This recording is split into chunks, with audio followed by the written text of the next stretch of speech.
The storm had been raging for 3 days when Era found him. Lightning split the sky above New Haven Colony, illuminating the twisted metal of their outer perimeter fence. The wind howled through the gaps, carrying with it the scent of ozone, and something else, something metallic and raw, blood. Era pulled her weatherproof coat tighter as she made her final rounds of the Wildlife Medical Outpost. The small facility sat on the colony's edge, where civilization met the untamed wilderness of Kepler-4 to be. Most nights, she treated injured scavenger birds or the occasional wounded herbivore that wandered too close to human settlements. Tonight felt different. The emergency beacon on her wrist chirped a distress signal from the automated sensors. Scattered throughout the nearby forest, something large was moving out there. Something hurt. Protocol demanded she wait for the morning patrol, but the readings showed massive blood loss. Whatever was out there would be dead by dawn, against every regulation in the Colonial Handbook. Era grabbed her medical kit and stepped into the storm. The forest was a maze of shadows and driving rain. Her flashlight beam danced across towering Kepler pines, their silver bark gleaming like mirrors. She followed the beacon's signal deeper into the woods, her boots squelching in the mud. The readings grew stronger just ahead, past a cluster of fallen trees. Then she saw him. The Draxer lay crumpled against a massive boulder, 3 meters of apex predator reduced to a broken, bleeding mass, a jagged piece of metal debris from the storm, perhaps had pierced clean through his shoulder. His chest rose and fell in shallow, labored breaths. One yellow eye, the size of Era's fist, tracked her movement as she approached. She should have run. Every instinct, every colonial safety briefing, every horror story shared around the mess hall fires screamed at her to flee.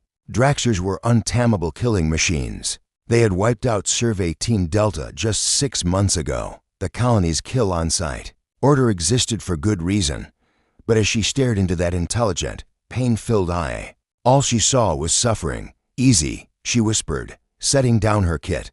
"I'm not going to hurt you." The Draxer's lips pulled back, revealing rows of serrated teeth each as long as her fingers. A warning growl rumbled from deep in his chest, but he didn't move to attack. He was too weak to hurt. Era's hands trembled as she prepared a sedative strong enough for something his size. The creature watched her every movement, his breathing growing more labored. She had perhaps minutes before shock claimed him. "I know you don't trust me," she said, her voice steady despite her fear. "But I'm all you've got right now." The injection site required her to get close, dangerously close. She could smell his musk, see the individual scales that covered his hide, like natural armor. One swipe of those claws could end her life before she could blink. Instead, the Draxer simply watched as she administered the sedative. As the drugs took effect, his massive head sank to the muddy ground. His breathing evened out, and for the first time since she'd found him, Era allowed herself to breathe too. Working by flashlight in the pouring rain, she began the delicate process of removing the metal shard. Her training kicked in. Clean the wound, assess the damage, stop the bleeding. It didn't matter that her patient could kill her. Right now, he was just another creature in pain.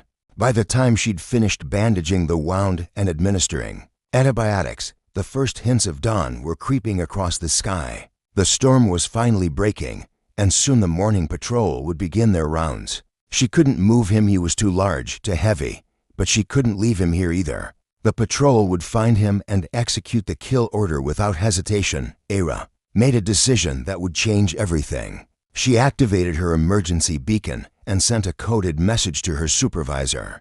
Large injured animal secured at Outpost Medical Bay, requesting extended quarantine protocols. It wasn't exactly a lie, but it wasn't the whole truth either. As she sat beside the unconscious Draxer, watching the steady rise and fall of his chest, Era wondered what she had gotten herself into.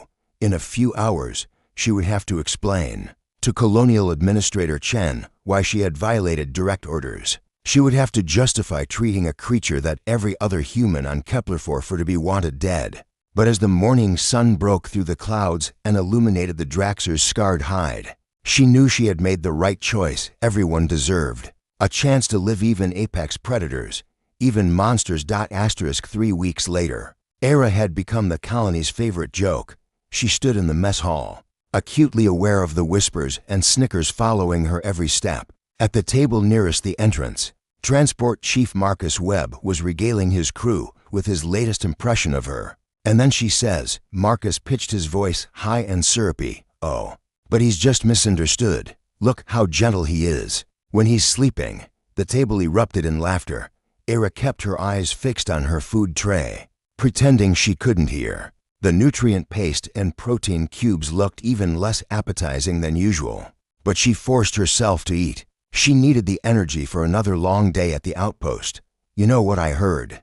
That was Dr. Risa Vane from the geology department, her voice carrying easily across the dining area. She actually named the thing, calls it Varric, like it's some kind of pet. More laughter. Someone made kissing sounds, followed by mock growling noises. Era's cheeks burned, but she continued eating methodically. Colonial Administrator Chen had been surprisingly understanding about her temporary research project, as they'd agreed to call it. The official story was that Era was studying Draxer, biology for potential colony defense applications. Most people saw through the thin cover story, but it gave her legal protection to continue caring for Varric. The truth was more complicated. In the 3 weeks since the storm, Varric had made remarkable progress. The shoulder wound had healed cleanly, and his strength was returning daily. But more than that, something extraordinary was happening between them. He recognized her now. When she entered his enclosure reinforced section of the outpost, she'd hastily constructed his yellow eyes would track her movements, with what she could only describe as curiosity, rather than hostility. He'd stopped growling when she approached. Yesterday, he'd actually shifted position to give her better access to check his bandages. But try explaining that to people who saw Draxers as nothing more than killing machines. "I still can't believe Chen is allowing this," said Lieutenant Sarah Cormos from the Security Division. "That thing could break out any day and tear through half the colony before we could stop it." "Maybe that's her plan," Webb suggested with a nasty grin. "Maybe our little beast whisperer here is working for the other side, using her pet monster to soften us up for invasion." The accusation hit harder than the mockery. Era's fork clattered against her tray as she stood abruptly. The mess hall fell silent, all eyes turning to her. She could feel their stares, some amused, others suspicious, a few actually concerned. "Excuse me," she managed, grabbing her tray and heading for the recycling station. "AW. Come on, Era," Webb called after her. "Can't you take a joke? We're just having fun." She dumped her barely touched meal and walked out without responding. Behind her, the conversations resumed with renewed energy, her dramatic exit providing fresh material for their entertainment. The walk back to the outpost gave her time to calm down. The late afternoon sun painted the colony buildings in shades of gold and amber. New Haven was beautiful in its own way, a testament to human ingenuity and determination. But sometimes it felt more like a prison than a home. At the outpost, she paused outside Varroc's enclosure. Through the reinforced transparistelle viewing panel, she could see him lying in a patch of artificial sunlight, his scales gleaming like polished obsidian. He was magnificent, 3 meters of perfectly evolved predator, built for speed and power and survival. As if sensing her presence, his head lifted, those enormous yellow eyes fixed on her, and she felt the familiar flutter of connection. He wasn't just looking at her, he was seeing her, recognizing her. "Hey, big guy," she said softly, entering the enclosure. "How are you feeling today?" Varroc's head tilted slightly, such a human gesture from such an alien creature. She approached slowly, respectfully, the way she had every day for 3 weeks. He watched her come closer, making no move to retreat or threaten. When she knelt beside him to check his shoulder, he did something that made her breath catch. Very gently, very deliberately, he lowered his massive head until it rested near her feet. Not touching, he was still too wild for that, but close enough that she could feel the warmth radiating from his scales. Trust. He was showing her trust. "They think I'm crazy," she whispered, running her eyes over the intricate pattern of scars that decorated his hide. Each mark told a story of survival, of battles fought and won in the wilderness beyond human understanding. "Maybe I am." Varroc's eye swiveled to look at her directly. For a moment, She could swear she saw intelligence there, not just animal. Cunning, but something deeper, something that understood. But I don't care what they think, she continued, her voice growing stronger. You're not just a monster. You're you. And that's enough. As if in response, Varric made a sound she'd never heard before, a low, rumbling hum that seemed to come from deep in his chest, not a growl of warning, but something else entirely, something almost like purring. Era smiled for the first time that day. Let them laugh, let them whisper and make their jokes. They didn't understand what she was building here, what she was learning. They saw only a monster and a fool. They couldn't see the miracle taking shape between predator and prey, between two beings who should have been enemies, but were becoming something else entirely. Something like friends. To months after the storm, Era realized she was no longer afraid of Varric. She stood in his enclosure at dawn, watching him devour the fresh meat she'd brought from the colony's protein farms. His feeding was a marvel of controlled violence those massive jaws could snap steal, yet he ate with surprising delicacy, never wasting a morsel. Dr. Chen is coming by today, she told him, checking the data pad that contained her daily observations. Annual facility inspection. Try to look less intimidating. Varric paused in his eating, one yellow eye fixing on her with what she'd learned to recognize as amusement, his version of amusement, anyway. The slight tilt of his head, the way his ear fins flattened slightly, she'd become fluent in his subtle body language.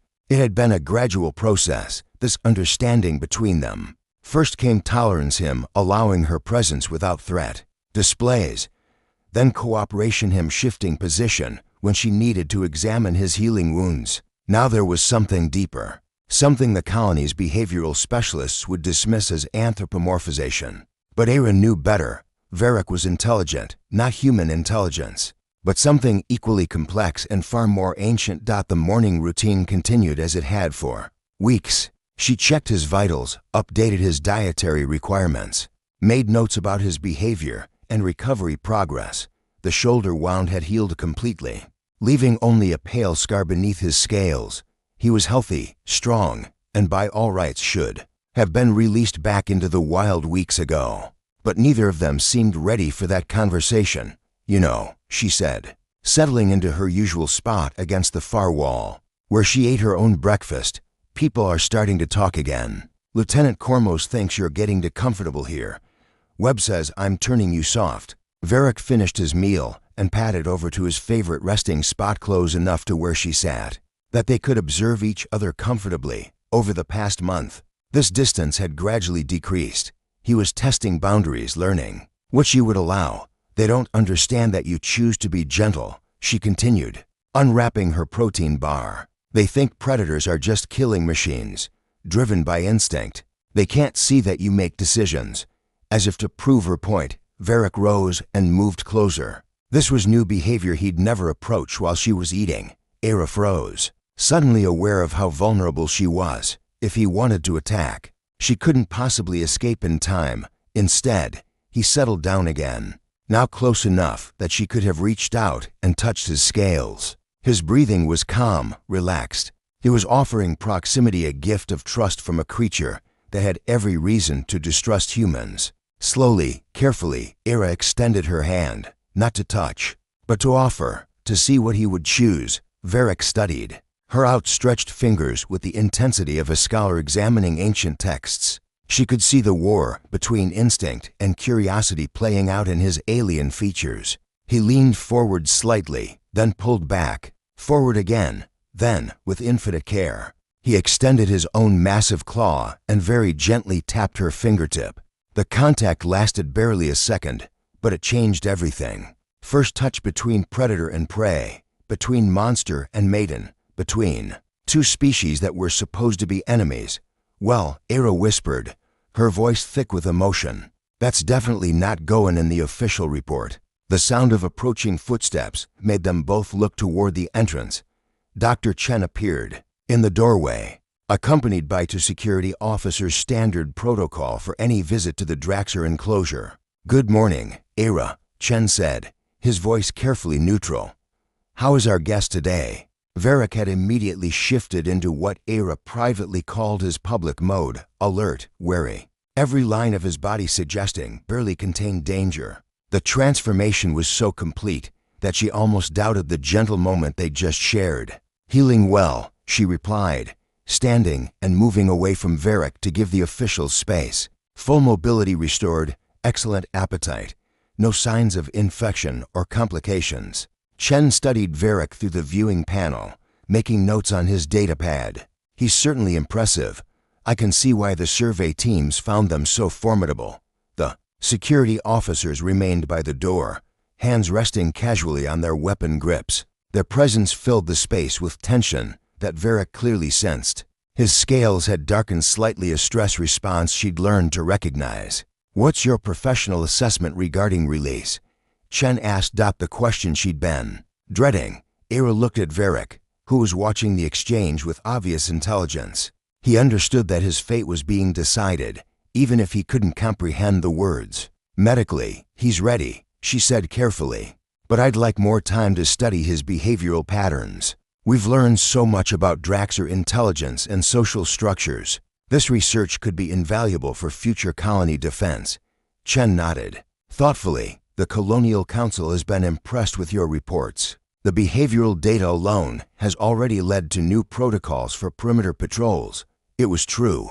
Her observations of Varric had revealed that Draxers were far more sophisticated than anyone had realized. They had complex territorial behaviors, problem-solving abilities, and even what appeared to be emotional responses. Understanding them could indeed help the colony coexist with, rather than simply fight against the local ecosystem. But that wasn't why she wanted to keep him. The truth was simpler and more complicated. She cared about him.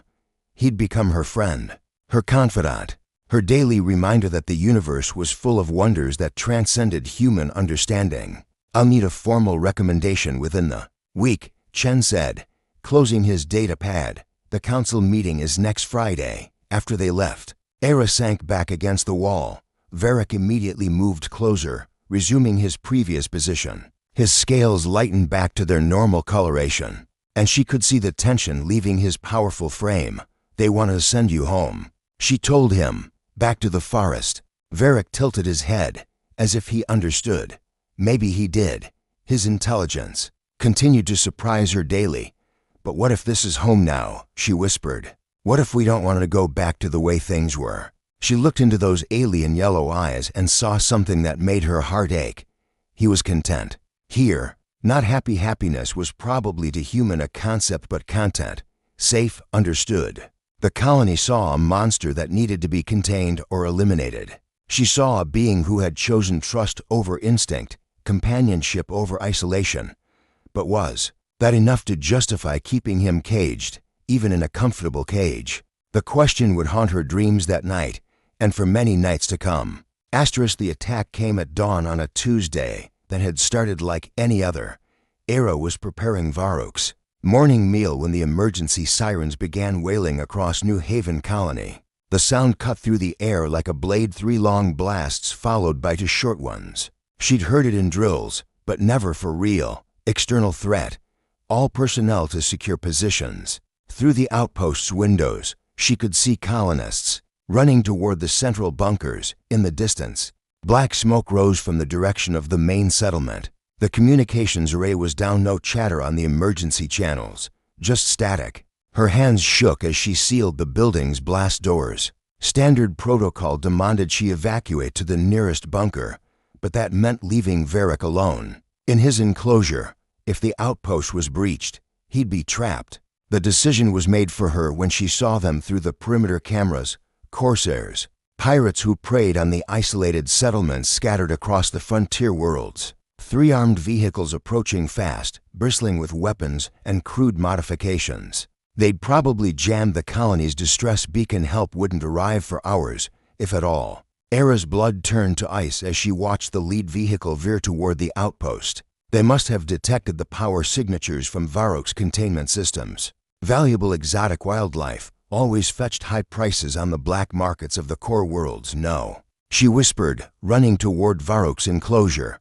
"They're not taking you." Varric was already alert. his predator instincts responding to the danger long before human technology had detected it. He rose to his full height as she entered, every line of his body screaming tension and readiness. "I have to let you out," she said, her fingers hovering over the containment controls. "If they get in here, if they try to take you." The sound of plasma cutters biting into the outer walls cut her off. They were already here. She hit the release. The containment barriers dropped with a soft hum. For the first time and for months, nothing stood between Varric and freedom. He could kill her in an instant, smash through the walls, disappear into the forest before the Corsairs even knew he was gone. Instead, he moved to stand between her and the door. The gesture was so clearly protective that Era's breath caught. This magnificent predator, this apex hunter who could tear apart a squad of armed soldiers, had chosen to shield her with his own body. "Varric," she whispered. But he was already focused on the sounds of forced entry echoing through the building. The first Corsair through the door was a lean man with cybernetic implants covering half his face. He carried a neural stunner, designed for capturing large animals alive. They wanted Varric intact for transport. Well, he said, grinning as he spotted them. "Looks like we hit the jackpot. One exotic predator and a pretty little researcher to sweeten the deal." 2 more Corsairs followed him in, weapons trained on Varric. But they were focused on the creature they'd expected to find caged and helpless. They weren't prepared for what they actually faced: 3 meters of unrestrained apex predator, protecting someone he cared about.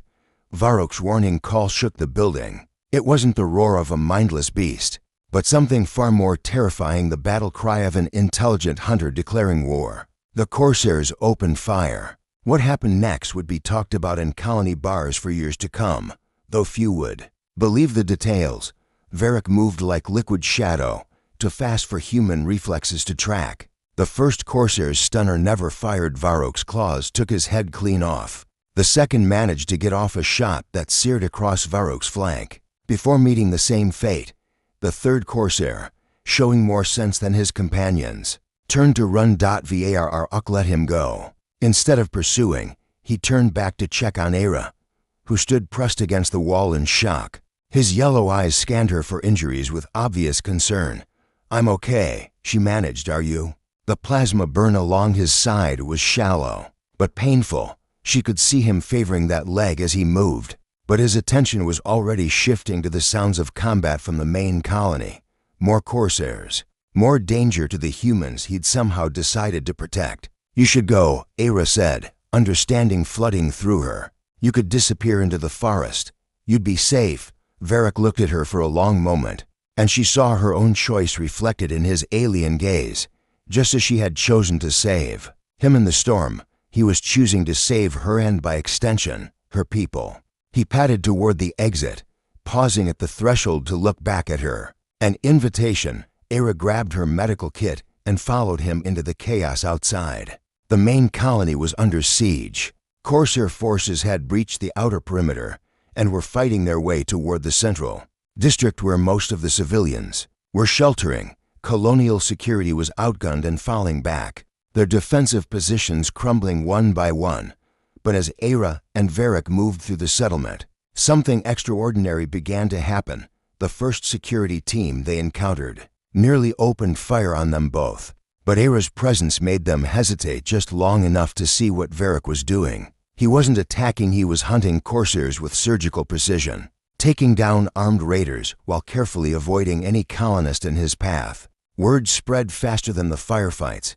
The monster from the research station was loose, but he was fighting for them, not against them. Humans who had spent months mocking Era's pet project watched in awe as Varric systematically dismantled the Corsair assault. When the colonial reinforcements finally arrived 3 hours later, they found the settlement secured and the surviving Corsairs in full retreat. The official casualty reports would note minimal colonial losses and the mysterious disappearance of an entire Corsair battalion. They would not mention the 3-meter-tall predator who had single-handedly turned the tide of battle, or the woman who had stood beside him throughout the fighting, treating wounded colonists while her companion eliminated threats with terrifying efficiency.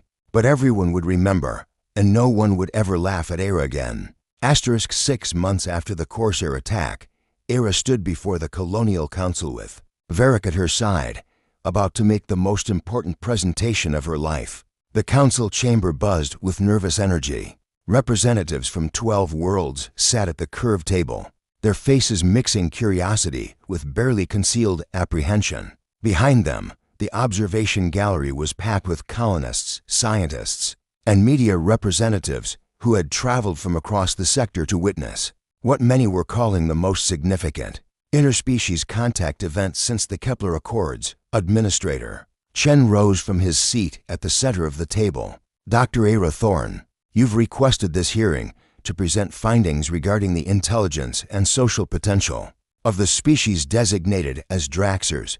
The council recognizes you. Era stepped forward, acutely aware of Varroc's presence beside her. He was magnificent in the chamber's formal lighting, every scale polished, his posture radiating calm dignity. 6 months of regular meals and medical care had restored him to peak condition. But it was more than physical health that made him impressive. There was a gravitas to him now, an awareness of his role in this historic moment. Honored counselors, Era began, her voice carrying clearly through the chamber's acoustics. 6 months ago, you authorized my research project studying Draxer behavioral patterns. Today, I present evidence that will fundamentally change how we understand our relationship with this world's apex predators. She activated the holographic display, filling the air above the council table with months of carefully documented data, behavioral analysis, intelligence tests, communication patterns, all the scientific evidence she'd accumulated during her time with Varric. Draxers are not simply advanced predators, she continued. They possess problem-solving abilities equivalent to those found in human adolescence, demonstrate clear emotional responses, including empathy and loyalty, and show capacity for interspecies bonding that transcends typical domestication patterns. Counselor Reeves from the Agricultural Collective leaned forward. These are impressive claims, Dr. Thorne, but your sample size is extremely limited. One individual hardly constitutes a representative population. That's true, Era acknowledged. But I'm not here today to discuss population-wide behavior patterns. I'm here to discuss individual choice and what it means for our future on this world. She gestured to Varric, who had remained perfectly still throughout the presentation. 6 months ago, this individual chose to protect New Haven Colony from Corsair raiders. Not because he was trained to do so, not because he was coerced or conditioned, but because he made a conscious decision to defend beings he had learned to care about. The chamber erupted in whispers. Even months later, the story of the Corsair attack strained credibility for those who hadn't witnessed it firsthand. Counselor Martinez from the Security Division spoke up. The official reports of that incident remain classified, but I can confirm that Dr. Thorne's account is accurate. The question before us today is not whether this particular Draxer showed unusual behavior, but what we should do about it. Which brings us to the real issue, said Counselor Webb, Marcus Webb's sister, and just as skeptical as her brother. Dr. Thorne, you're asking us to treat an apex predator as if it were a sentient being with rights and protections under colonial law. The precedent this would set, the precedent has already been set, Era interrupted. Every day for the past 6 months, Varric has chosen to remain with our colony despite having numerous opportunities to return to the wild. He participates in our security patrols, assists with wildlife management, and has prevented 3 separate incidents that could have resulted in human casualties. She turned to address the full council, her voice gaining strength. He's not a pet or a trained animal. He's a partner, a colleague, a friend who happens to be a different species. Counselor Vane shook her head. This is pure anthropomorphization. You're projecting human emotions and motivations onto an alien predator. It's scientifically irresponsible. Before Era could respond, something unprecedented happened. Varric stepped forward. The movement was subtle but deliberate, not aggressive, not threatening, but clearly intentional. He positioned himself directly in front of the council table, meeting the gaze of each representative in turn. When he reached Counselor Vane, he tilted his head in what had become his characteristic gesture of curiosity. Then he did something that silenced every skeptic in the chamber.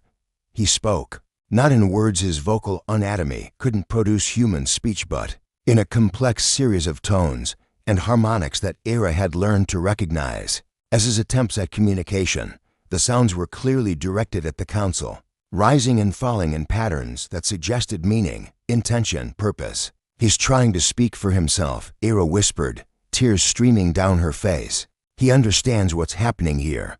He knows his future is being decided." The council chamber was dead silent. Even the most hardened skeptics couldn't deny what they were witnessing: an alien intelligence attempting to communicate, to participate in the democratic process that would determine his fate.